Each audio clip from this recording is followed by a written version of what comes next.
مرحبا بكم عشاق المغامرة.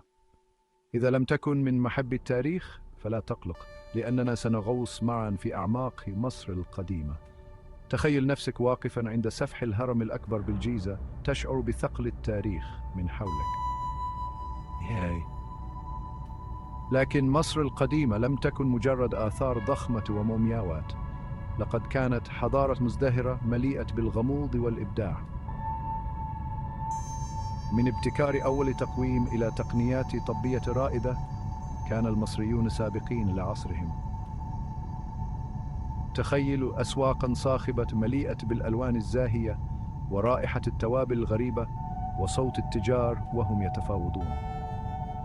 لم يكن نهر النيل مجرد مصدر للحياة، بل كان طريقاً سريعاً للتجارة والتواصل يربط بين الأراضي البعيدة. ولا ننسى الكتابة الهيروغليفية، فهذه الرموز المعقدة تشبه آلة الزمن، تعطينا لمحات عن الحياة اليومية، من الاحتفالات الكبرى إلى رسائل الحب البسيطة.